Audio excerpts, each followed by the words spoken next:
Hello everyone, তোমাদের সবাইকে আমার একটা অন্য নতুন ভিডিওতে অনেক স্বাগত জানাচ্ছি। আজকের এই ভিডিওটা আমি বিকেলবেলা থেকে শুরু করছি। দেখো, রাহি গাছে জল দিচ্ছে। তো আমার মনে হয় সমস্ত বাচ্চাদেরকে ছোট থেকেই সেলফ ডিপেন্ডেন্ট হওয়াটা বা আমাদেরকে তাদেরকে তৈরি করে দেওয়াটা খুবই জরুরি। সেটা ছেলে হোক বা মেয়ে হোক, নিজের কাজ তারা নিজেরাই গুছিয়ে করলো, এটাও কিন্তু একটা শিল্প, তাই না? আমার সাথে যদি একমত হও তাহলে অবশ্যই কিন্তু কমেন্টে জানিও। আমি ওকে দিয়ে কিন্তু অনেক কিছু করাই। ও ছোটোর থেকেই যদিও অনেকটা গোছানো, তাও আমি চেষ্টা করি ওকে একটু একটু করে সমস্তভাবে তৈরি করে নেওয়ার। আর ছোট থেকেই যদি ওরা এরমভাবে তৈরি হতে থাকে তাহলে আমার মনে হয় বড় হলে ওদের ক্ষেত্রেও অনেকটা সুবিধা হবে। হঠাৎ করে ধরো কোনো বাচ্চা, সেটা ছেলে হোক বা মেয়ে হোক, সে হয়তো বোর্ডিংয়ে পড়তে গেল, কিন্তু তখন তার ক্ষেত্রে সেটা অসুবিধা হয়ে যাবে। অনেক কাজ তখন নিজেকে করতে হবে। আমরা যদি তাদেরকে করে দিয়ে থাকি সেই কাজগুলো, সে তখন মনে হবে যেন অথই জলে পড়ে গেল। কিন্তু আগে থাকতে যদি সে কাজগুলো সম্পর্কে অবগত থাকে তাহলে মনে হয় তার ক্ষেত্রে অনেকটাই সুবিধা হবে, তাই নয় কি? দেখো, ও বিকালবেলা গাছে জল ঠল দিয়ে আসলো, আমি ওকে হেল্প করেছিলাম। তারপরে আমি আসলাম ওর একটু পড়াশোনা করাতে। পড়াশোনা করিয়ে আমি সঙ্গে সঙ্গে চলে আসলাম, একটু লেখাপড়া দিচ্ছিলাম, খাতায় টুকিয়ে দিচ্ছিলাম, যাতে আমি রান্নাঘরে গেলেও ও কাজবাজগুলো ওর মতন করে নেয়। তো ও করে নেয়, আমাকে সেটা বলতে হয় না আলাদাভাবে কিছু। তারপরেই আমি সন্ধে দিয়ে সোজা চলে এসেছিলাম রান্নাঘরে ওর দুধ জাল দিতে এসেছিলাম। আর আজকে এতটাই হাওয়া হচ্ছিল, বারবার যেন জানলাটা আটকে যাচ্ছে। একটা মানি প্ল্যান্ট রেখেছি, সেটাও হাওয়ায় একটু উড়ে আসছে। দেখো, আবার জানলাটা আটকে গেল। যাই হোক, তো আমি এদিকের কাজগুলো সারছিলাম, ও ঘরে কাজবাজ করছিল। আমি এর সাথে সাথে ওকে অনেক কাজ করাই।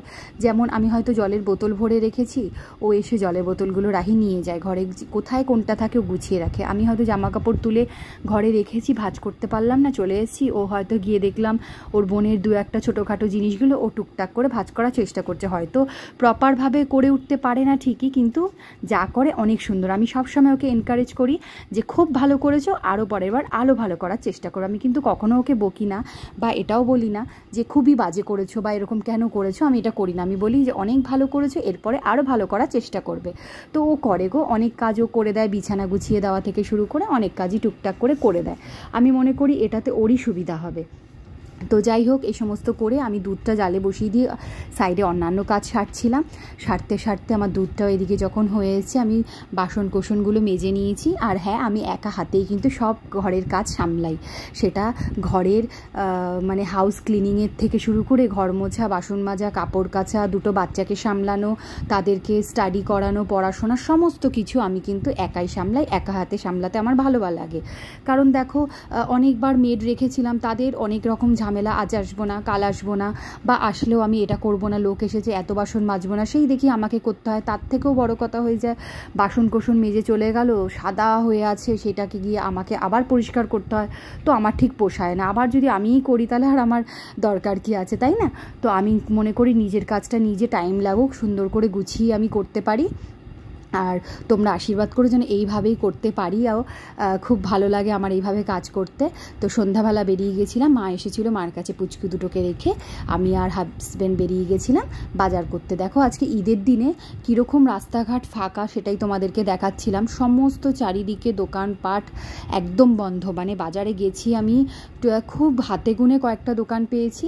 তো গোনাগুনতি দোকানগুলো থেকে যা যা দরকার সেরকম সমস্ত কাজ, একটা দরকারই গেছিলাম, সেই কাজটা তো হয়নি।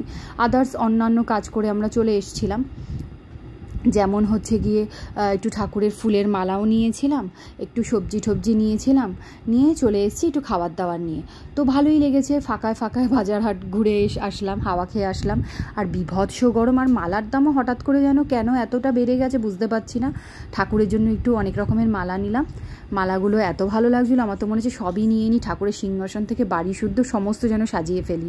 মানে আমার কিনতে গেলেই এরকম হয়, কেন জানি না।